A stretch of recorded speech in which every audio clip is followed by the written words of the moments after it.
Hey guys, what's up? Dan here with a new video. Today we're gonna take a look at an insane farming strategy, guys. Running breaches from level 98 up to 100. Sounds a little bit insane, is a little bit insane, and quite dangerous sometimes with the Ulne Toll and the Chayula bosses, but you're gonna be able to get around 1% experience for 2 maps, so this is absolutely amazing. I had a lot of fun. There were so many monsters while completing these maps, and the journey from level 99 up to 100 for the first time ever wasn't something boring. Now, besides this strategy, I also ran a few others, so let's take a quick look at them. So for level 99, the first farming strategy that I decided to go with was Coward's Trial, guys. Now, this is a map in which there are a lot of monsters. There aren't any mods. It's not that dangerous, but also it could be dangerous because of the layout. It's quite hard to dodge in this map. Expensive as well, 50-60 kills. But you're gonna need around 7 maps at level 99 to get 5% experience, which is one of these small bars right here. After getting around 35% and dying once in Coward's Trial to a Innocence Tash monster, which kinda two-shot me absolutely insane in a map with no mods, I was at 25%, so I went and I tried out some Harbinger maps. Quite nice these right here. I was running them in a boss rushing setup. Go inside the map, shield charge, and go into the Harbinger arena for a lot of monsters and a lot of experience. 12 maps at level 99 to get 5% experience.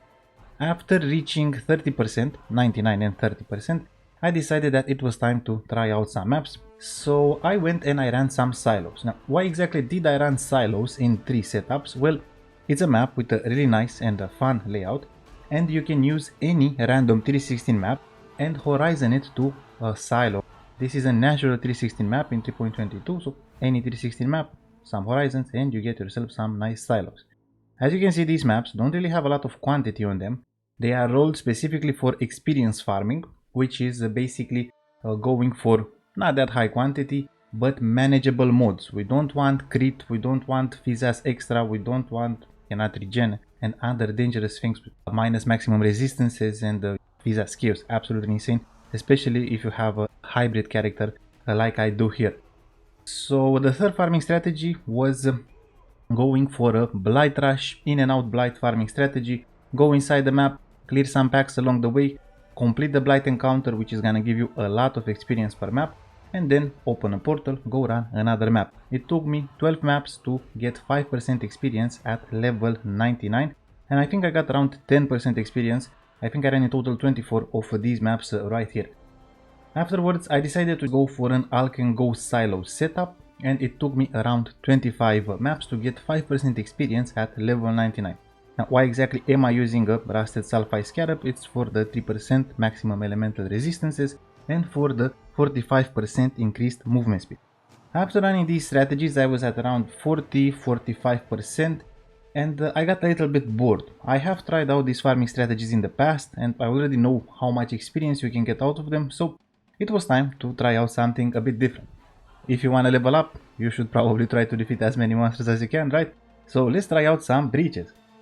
I added a Rusted Breeze Scarab. I fully spec'd into breach on the Atlas passive skill tree, and as you can see, 10 maps for 5% experience at level 99, which is absolutely insane. Now, in terms of experience per hour, it's probably the same as these other farming strategies, but I wasn't really waiting like I was with these strategies right here. I was actually having a lot of fun, defeating a lot of monsters, and yes guys, it only took me around, I think, 120 maps to go from 40% level 99 to level 100. Now, what you have to keep in mind is that the Silo map boss is extremely dangerous. And in these maps, I would not go inside the Silo map boss arena. This is where we can start becoming a little bit smart, because if we're not gonna fight the map boss, and since he is extremely dangerous, what if when we get an altar, it has some boss modifiers, we click on all of the boss modifiers from the altars and then we just skip the map boss, guys. So what I would basically doing in all of these 3 farming strategies is when I would find an altar, I would click on the boss rewards, but I would open a portal just before the map boss arena. The boss was absolutely insane and he would probably destroy me in just a few hits, but he's in a separate arena and I don't really care about him. So I was basically opening a portal and I was running another map. And every 28 maps I would run a Mud Geyser, which is a nice layout map. I would also use a Rusted Metamorph Scarab to find the boss a little bit faster, and I would collect my invitation. Let's take a quick look at the Atlas skill trees. Okay boys, and this is the Breach passive skill tree that I used to go from level 99, 45, 50% all the way up to solo level 100. Absolutely insane. You only need around 100 points, guys, and you're getting so many monsters per map and so much experience. Now we're going for a few things here besides the breaches, which are kind of self-explanatory. A lot of monsters per map. Defeat those monsters, get some experience, guys, okay? It's not rocket science. We're going for the packed with energy nodes for 3% maximum elemental resistances, which are really nice, and we're also going for mining byproducts. We're gonna be faster through the maps, and we're also gonna be able to complete these maps a lot safer. 3% maximum elemental resistance is quite a lot, guys. And besides that, we have some shrines. Invulnerability shrine, really nice. You have the movement speed, action speed shrine. A lot of really nice stuff here. The one with energy shield and armor. Yes, a lot of really nice things that you can get from shrines. And since we're using Drone to Power and Syncretism, shrines in your maps grant a random additional shrine effect. A lot of fun and probably the most enjoyable solo level 100 so far. But nothing is perfect, guys. I got a little bit greedy and I spec'd into Walnut Hole and Chayula. 50% chance to duplicate Chayula and a 50% chance to duplicate Walnut Hole. Quite dangerous, this guy. He got me to around 20%. I'm not sure what his attacks do. Maybe don't skip into these nodes right here if you would like to do this a bit more safely. Now let's take a quick look at the Blight passive skill tree. And this would be the Blight passive skill tree, around 117 points. TLDR, if you spec into Blight, spec into the chance for map of duplication. Extremely important, guys. You're gonna get more currency out of your Blights by specking to the chance for map of duplication. And besides that, we don't really have that many things when it comes to this farming strategy. And as you guys can see, for both of these farming strategies, I was running Eater of Worlds. Now, why exactly was I doing that? Well, the Eater monsters, if you have some form of recovery, they don't really do that much damage to you compared to Searing Exile monsters, which are absolutely insane, guys. So for those of you that are playing with Life on Block, ES on Block, Eater is gonna be a lot easier. For those of you that have a really tanky character but not that much recovery, probably Searing Exile is gonna be easier. In my case, I definitely didn't feel as threatened when I was running these compared to running this red guy right here. This is the Blight Atlas skill tree, similar to the Blight Rush one, but since we're not completing the map boss, we have no reason to go into these nodes right here and into the invitations.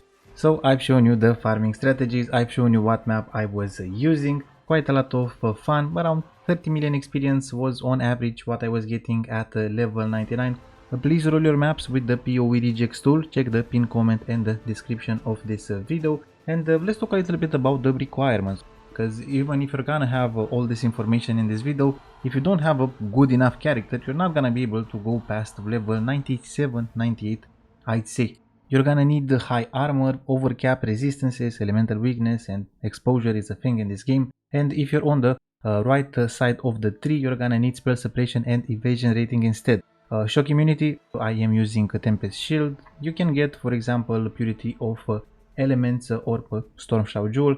You're gonna need Corrupted Blood immunity, and you're also gonna need Bleeding immunity, which I was getting from Ghastly Eye Jewel and also from Searing Exarch implicit on my boots. And besides that, you're gonna have to add some phasing to the build, guys. You don't wanna get stuck in packs and lose 10% experience at level 99. It's so demoralizing to die at level 99. You're gonna need a build that engages from a distance, or you're gonna need some explosions. There's quite a lot of requirements to go from level 98 to 100.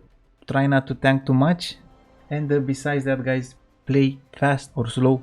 Just don't get in danger. Learn how to dodge. You don't want to take the occasional death.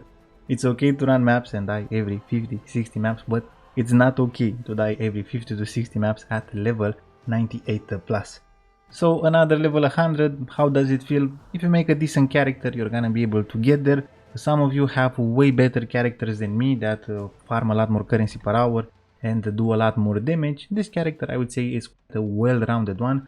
Good enough defenses, good damage, good clear speed, and I did manage to take it to level 100. Now, when it comes to your Atlas skill tree, if you want to add some other mechanics, choose ones that are not that dangerous. Essences, don't run them. Be careful with the storm boxes. I did run them, but I was dodging a lot of Ice Nova and the detonate storm boxes. Now, it goes without saying that Legions is probably not in your best interest to farm them if you want to go from level 99 to 100 meta. The dangerous mechanics, stay away from them, but I would say that these options that I've given you here should be more than enough to farm your final levels, or maybe you just want to go up to level 95. You're gonna use these farming strategies and you're gonna get there really fast. TLDR for these level 100 guides: run a tanky character, roll your maps with the PoE rejects tool, run the farming strategies that I've shown you or similar ones. Take your time and do it at your own pace and you're gonna be okay. I hope this video helped you out a little bit. If you wanna help your boy out, drop a like and a sub. Thank you for watching, good luck, and I'll see you in the next one. Bye guys.